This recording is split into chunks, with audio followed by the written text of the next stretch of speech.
Welcome or welcome back to day 78 of our chess journey to 1500 ELO on chess.com. Let's just jump on ahead into a game here and find an opponent. We're still playing without a mouse today. I haven't quite solved the issue.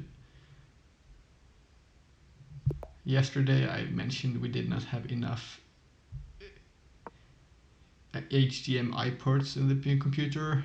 What I meant was we did not quite have enough USB ports. We get a Queen's Gambit declined here. Curious to see what our opponent does. I'm realizing this is a really high rated opponent. Regal 24 from the Philippines, 1602. Let's come out with the bishop here. And we get a Queen's Gambit declined traditional variation.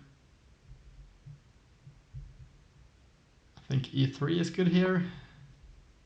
Knight to c3. If h6 is played, we pull the bishop back. But now our opponent takes, and we will bring our bishop out like this. The knight jumps in. I guess we have to trade bishops. This seems forced. Alternatively, we could take the knight, but that doesn't intrigue me that much. Takes and takes, and if we take, the queen comes out to the king side. I guess we'll trade here first, and then see what we do.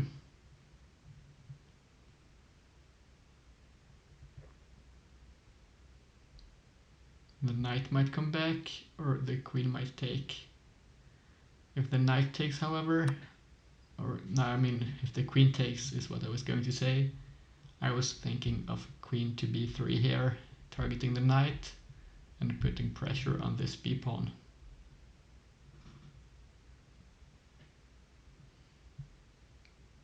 Then c6 might be played, but that might be a slightly weakening move or a bit slow for our opponent. At least that's what I'm thinking, which is why I think I'll bring the queen up. There might be knight to b4 here. What do we play if knight to b4 is played? It's not, so I don't think we have to worry about that. Okay, so now the knight gets locked into the center here. Do we castle or do we bring our knight out? I think we could bring our knight out to c3 here. If our opponent takes, we take with a pawn, I think, opening up a scope towards our opponent's b-pawn. And this should help us connect our rooks eventually as well.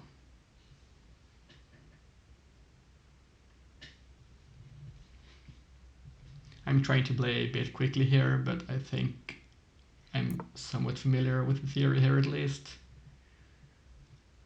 So I'm not that worried. Let's castle ourselves too. We have our rooks connected and we have a couple of tempi in more than our opponent rather. All of our pieces are out, but theirs are not. Okay, so the pawn comes up.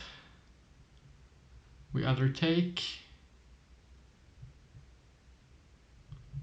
or we come back. I'm seeing an argument here for taking with a knight, which forces an imbalance, or it might correct the imbalance that exists rather. No, it shouldn't. I think if we take with a knight, they can't take here because the queen is taken with a check. So if we take with a knight here, our knight has to be taken. They can't take with the c-pawn because that would drop the b-pawn. So if we take with a knight, their e-pawn has to take. And I think I like that transformation. That's going to give us a target on c5 we can double up on here with the rooks. So let's take.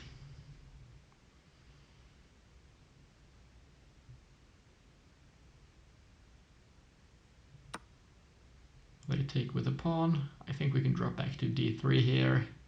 I don't quite see them pushing the pawn here, because I think we could just take this pawn then. So we go back to d3 here with our bishop. Or do we go back to e2, because their bishop could come out here and pin our knight.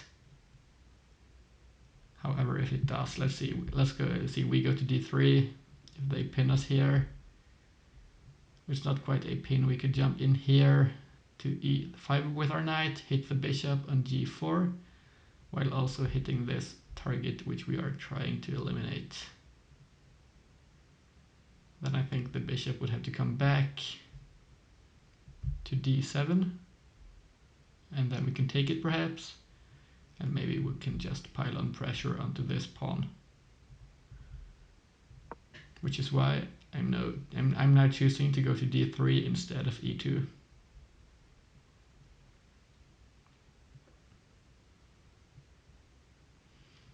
Let's have a look at our rooks now then. I think rook f to c1 makes more sense than rook a to c1, simply because the play revolves on those files here, I think. Our pawn structure here is not going to be messed with for the time being.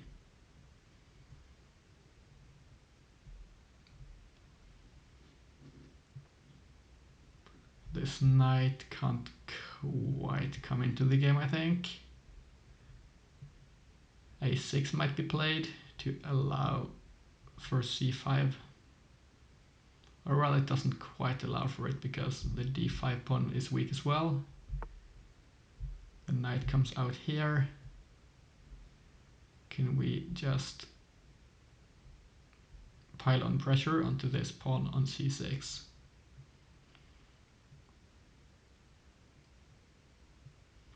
I'm looking for alternative moves, but this just looks quite strong to me, to be honest. This forces our opponent to play defensively for the time being.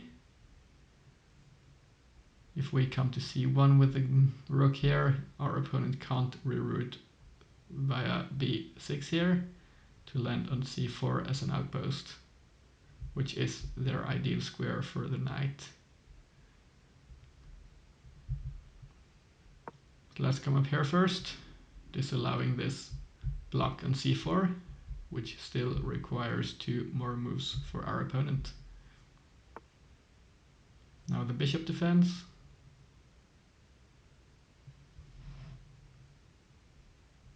I don't think we have queen to c2 here. It doesn't quite fork this, because this can't be taken by the queen.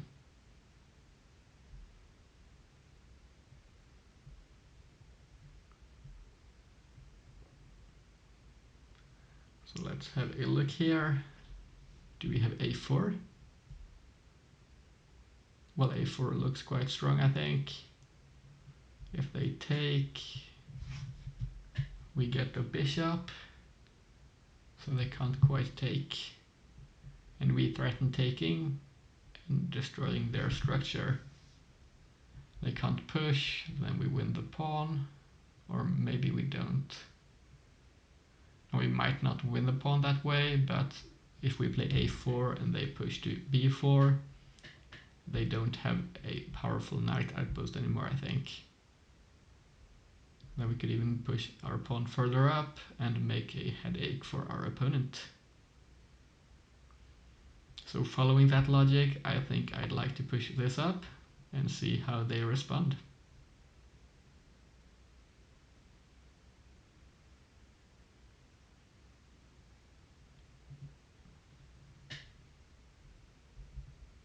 Now if b4 is played, which I'm guessing it will be, I guess we just keep on piling on pressure onto this c file.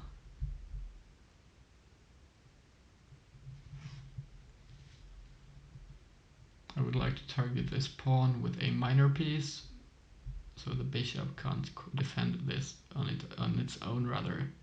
But no, a6 is pushed.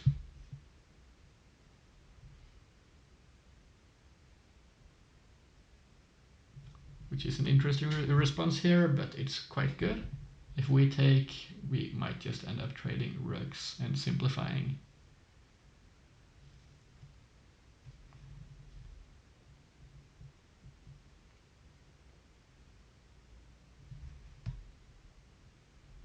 Let's see, if we take on b5, they take with a pawn here on a6 to b5. Then we will have a staring contest between the rooks. If we take, they take. This doesn't quite convince me. Instead, I think I'd like to argue for playing rook to c2, playing rook a to c1, and if our opponent goes for this outpost here, I think I'd just like to push this pawn to b3 to dislodge the knight. So let's come up here and see what they do.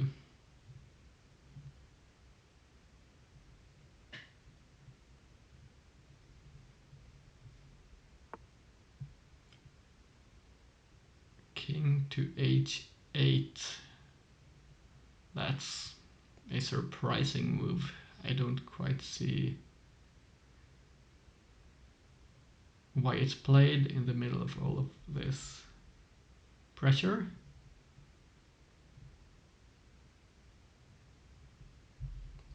But well, I think we just keep on going with our plans here.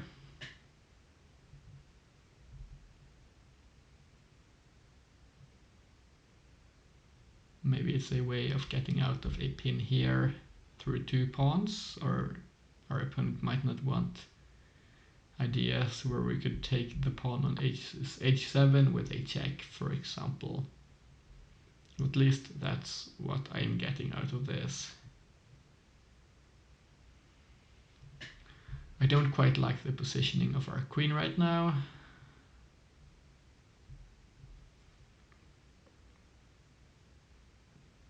Let's have a look. Bishop to f5 is a move I'm looking at, hitting both of the pieces. We could remaneuver down here. Currently, after all, our bishop isn't doing a whole lot, so I'd like to get it a bit more active. And playing bishop to f5 might allow us to jump in with the knight. So let's come up here and hit their pieces.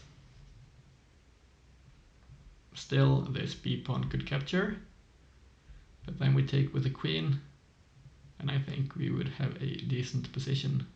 Or well, we wouldn't take with the queen, I think, because the bishop might be hanging, as long as we make sure our queen does not get trapped.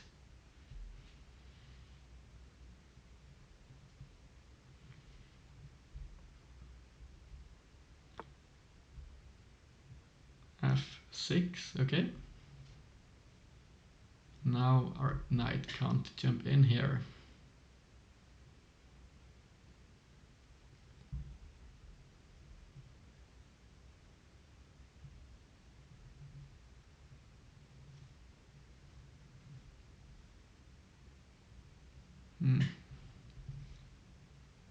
It's a logical move. I'm trying to find a good response.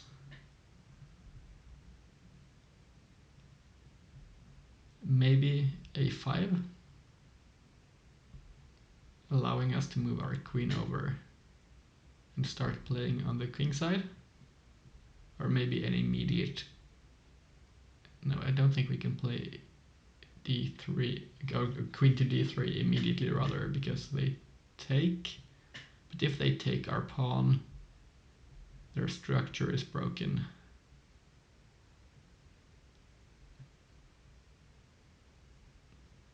And then we take here, but there might be some counterplay. Is that scary or not? Our b pawn might fall. So instead here, I'd like take this pawn first. That's not quite what I convinced myself to do here. But well, it works, I think. I meant to push. Anyways, this should be okay as well. I'm hoping we can move our queen over and get a bit more active and see if we can create some play here. This bishop is forced to defend this pawn here. Let's come on over and play on the king side a bit, because our queen's current positioning is quite inactive, I'd like to say. We might see g6, but that's going to weaken a lot of squares for our opponent's king.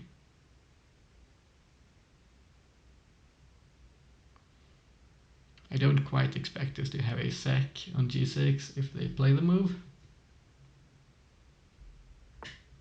It is played.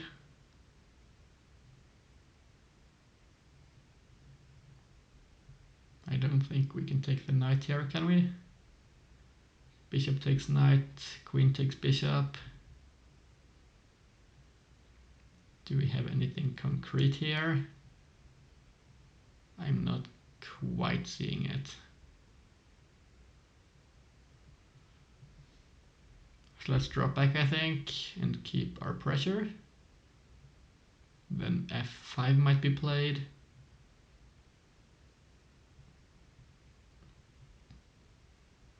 But if f5 is played, we get these squares back.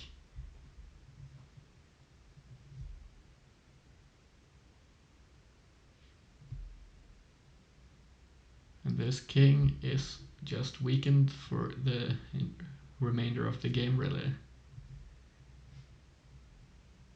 I don't think we can take this pawn. It's not quite worth it at any time here because of the bishop recapture.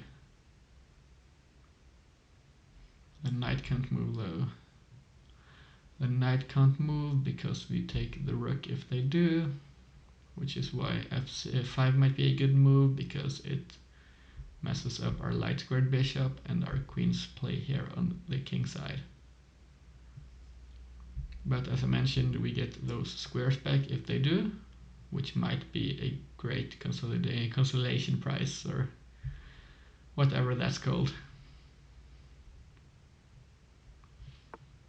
Now this rook moves on over, which to me is an indication our opponent wants to push their f-pawn and dislodge our e-pawn.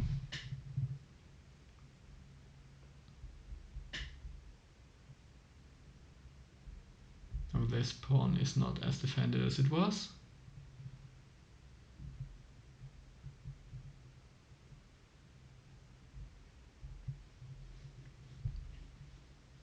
What moves do we have here? The queen can't do a whole lot.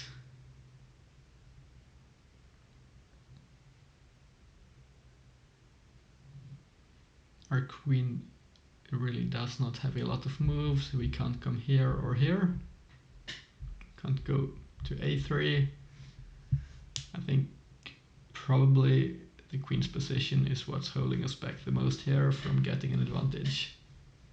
But how do we go about improving our queen? And should we improve our queen? Can g2 be played? Or g3 rather? To allow ourselves to play on another diagonal. The move doesn't quite convince me.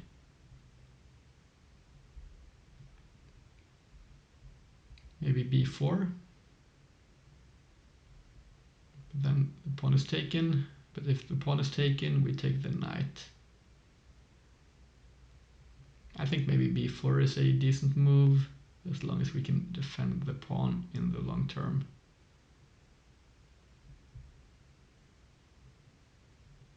Which I think we might have chances of doing. Let's come here and put a clamp on the c5 square. And then we'll see what our opponent does. This rook might come down to a4, Then I think we play queen to c3, creating a massive battery.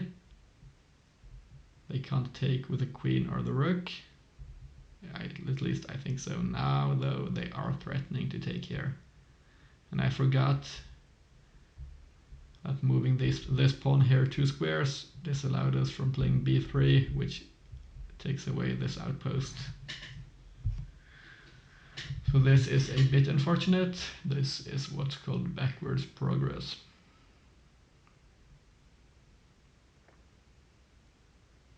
Now how do we approach this? I think first of all I'd like to play rook to c5, and after knight, or the knight could go to a4 though, but is knight to a4 an issue for us? It would hit the rook here, but would it do anything else? Yeah, then we have to move the rook and this pawn falls. So then I think we have to defend the pawn and admit our mistake. Yeah. So maybe queen to b3 seems like a logical move to me, but then rook to a3 might hit our queen, defended by the knight.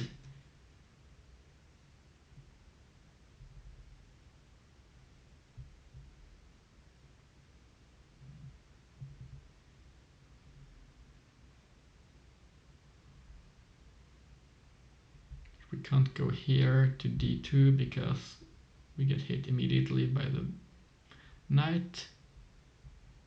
So maybe I think b3 is probably slightly better. And then we might just play back and lose some space for it. Hopefully we do not lose the pawn at least. The knight does come in here. This should be a permanent outpost unless we have knight to d2. So let's examine knight to d2 quickly here.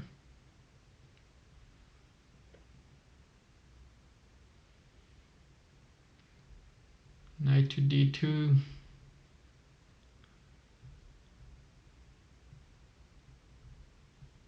We could get hit with rook to a3, then we have to come back to b1 to not lose our queen. And then I think we might have a trade. Yeah, let's go for this, I think. This knight can't be allowed to live on this outpost.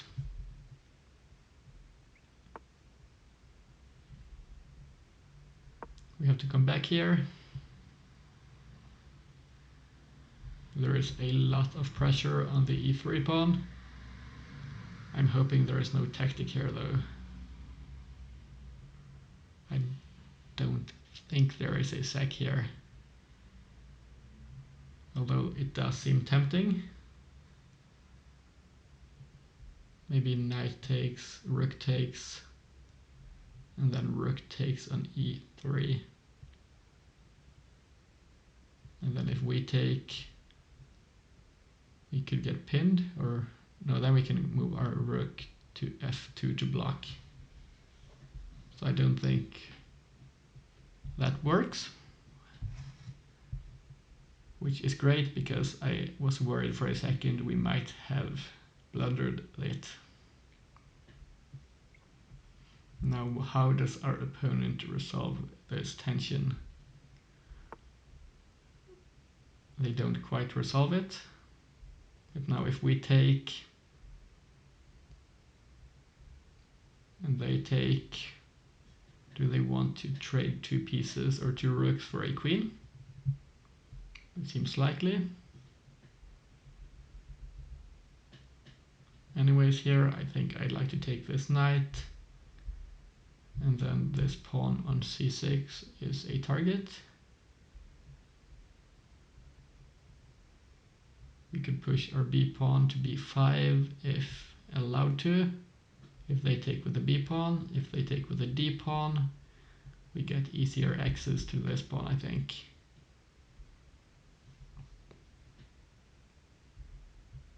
So let's come up here and take first, I think. I just want to make sure we don't get our queen trapped. It doesn't necessarily get trapped. We could trade for 2 rooks at worst. And I think this is a position here where the rooks seem to outvalue the queen probably, because our king is quite safe and we don't have a lot of weaknesses. Apart from this pawn here, of course.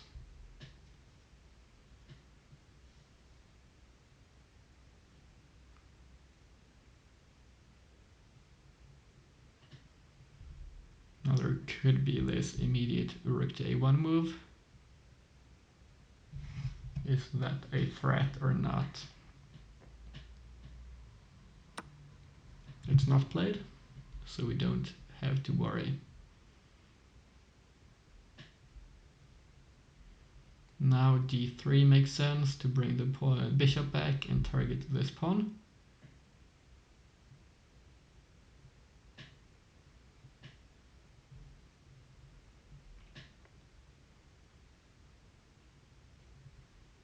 Rook to b2 is a move to defend this pawn here.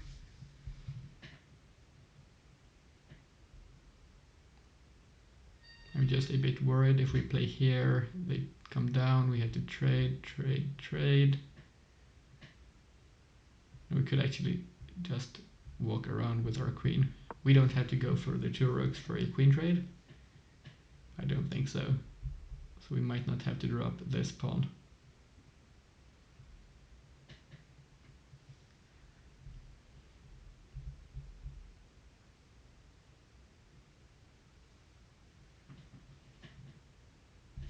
Our opponent's king, or queen rather, is honestly a bit annoying at the time, or for the time being. It's staring down in several directions here and defending a lot of stuff, but hopefully we should find an opportunity here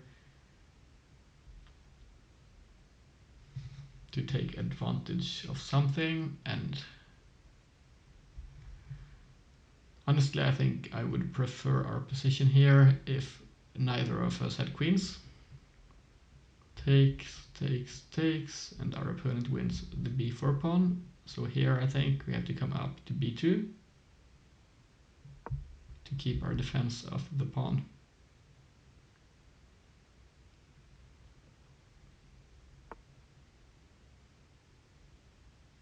Now though, we could play rook takes on a1, and at the end of the line we get a rook on b2, or we could play this move. No, we can't. I think this looks forced actually.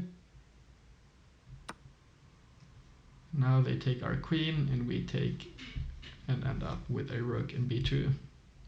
So this pawn will be defended here.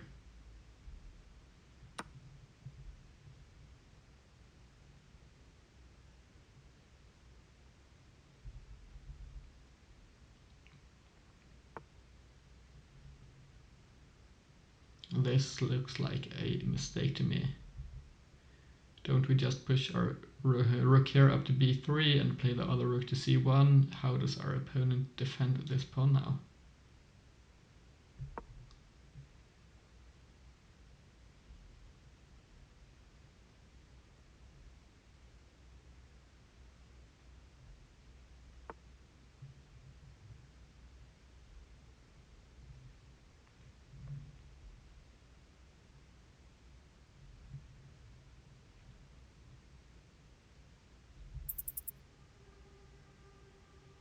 Yeah, let's go here.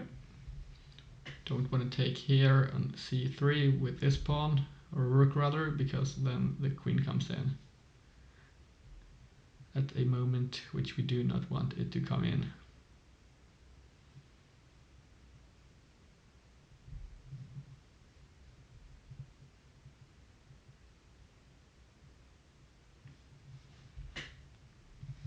So currently we are playing with a material imbalance here, and honestly I'm not quite sure who it favors, but I'm inclined to say it should be us.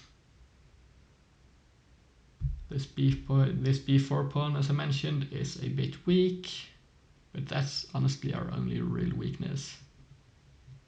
If we get rid of it, then I'm quite optimistic we should have great chances.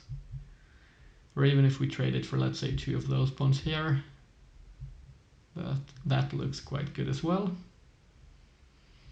I'm still looking at bishop to g2 as a follow-up to our previous g3 move, which should allow us to pick up this pawn on c6 at some point.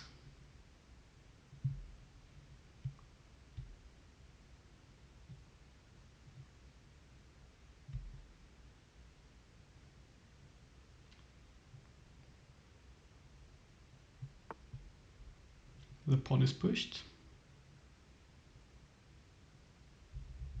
Let's take it. I'm expecting queen to e4 here.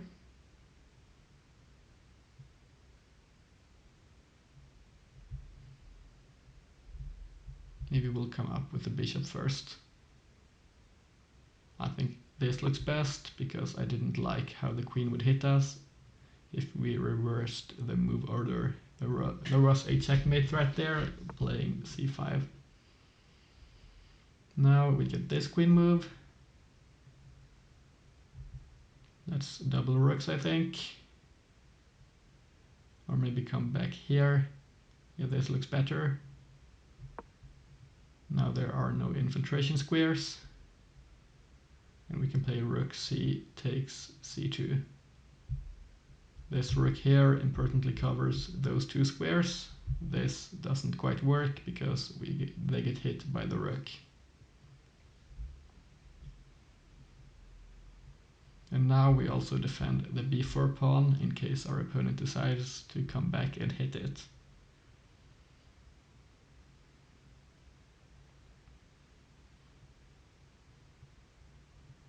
So ideally here I think I like a rook and c5 and a rook and c1 probably. Let's take our free pawn. Or should we double up? I think doubling up looks best. Now that this pawn is not a target. Well, the queen could come in.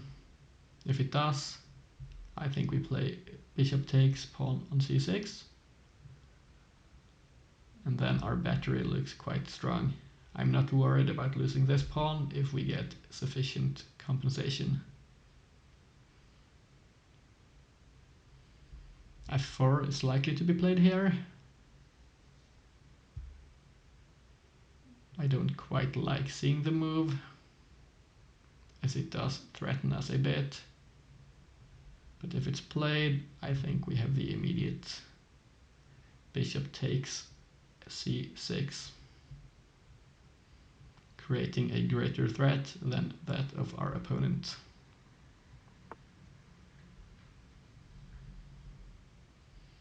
This pawn is hit.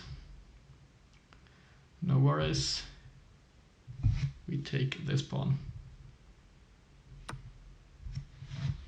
This, I think, should be an okay trade.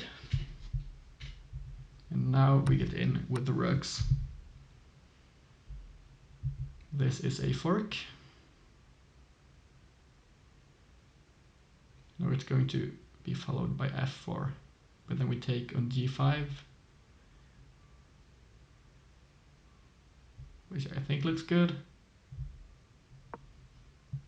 So let's go for it.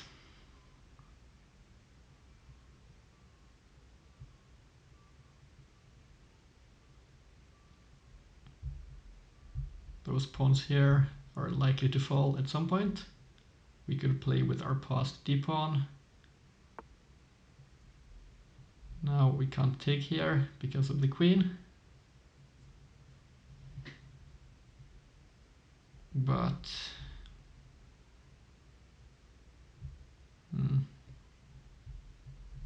this is actually a bit trickier than I would have liked for it to be. Let's come up with this rook first.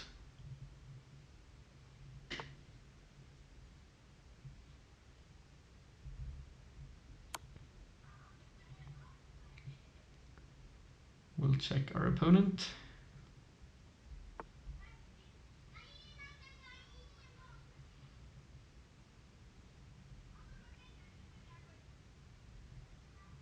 I think we can pick up the b pawn perhaps.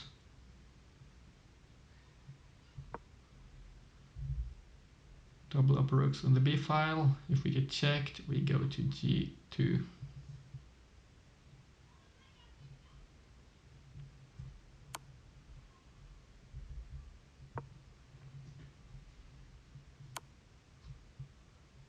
Or we could blunder a rook,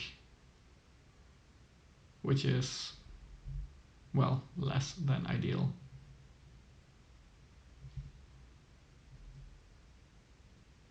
This probably just loses the game, I'm pretty sure.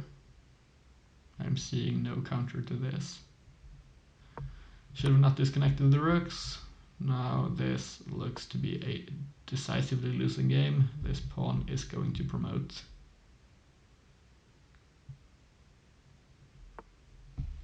Well, that's it. I think we had a winning position, but I went on and blundered it. Thanks for the game. Anyways, I'm happy we had such a good position against a highly rated opponent. Let's go on ahead here and have a look at the game review.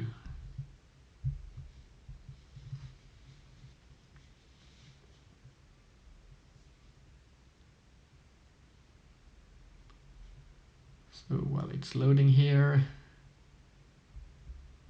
the coach says chess is the gymnasium of the mind. Well, in a sense it is. Blaise Pascal had a decent quote there. The game review is still loading for some reason. My laptop might just be a bit slower than my normal computer, which I didn't quite bring with me as I didn't have enough space.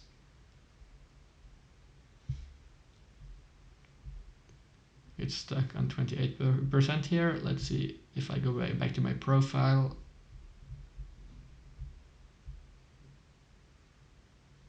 And click game review again.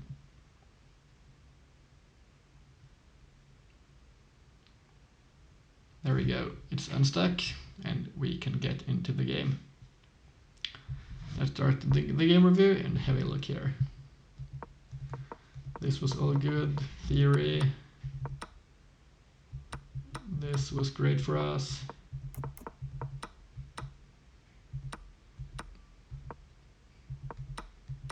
All good moves. E2 was slightly better apparently. So my reasoning here was apparently a bit flawed.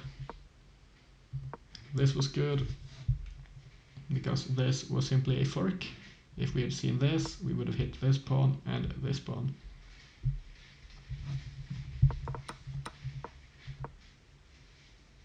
Let's see here. Instead we went here, which was a decent move, but it wasn't the best move because it did not follow the winning idea. This was still good, we were in a winning position. Yeah, this was an inaccuracy. In this position, our best move was takes on d7, which I considered. I was just a bit hesitant to give up the bishop for the knight.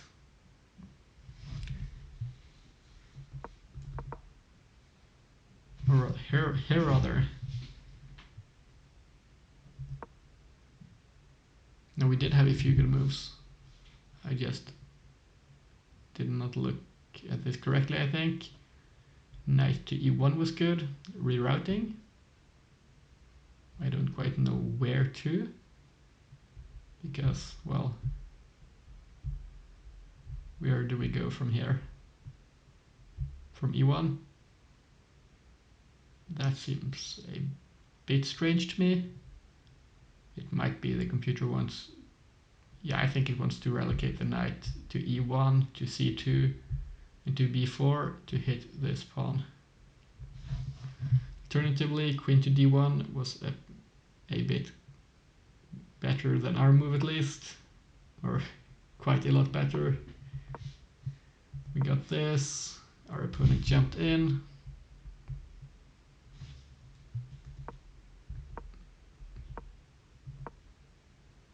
this was quite equal, but this was a blunder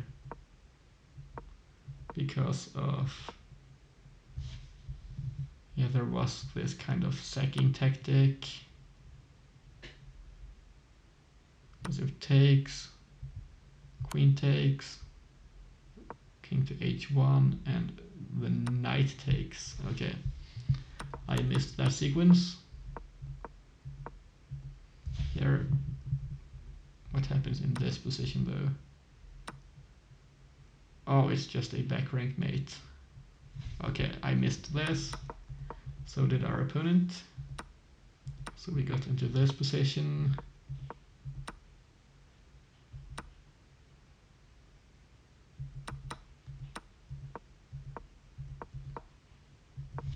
Apparently I misjudged this endgame slightly. The queen appears to be better than the rooks, unless our opponent plays like this, in which case we have a decisively winning position. This was all good, great moves. What is the best approach here? Should have went up. And checked again. And then what? Oh, we would have threatened a checkmate. But what happens if our opponent's king comes up here then? Then we come up here, and if this is played, yeah, we just... Well, honestly, I don't quite mind not having spotted this. This was a long sequence, but what I do mind is having blundered away a rook here in such a great position.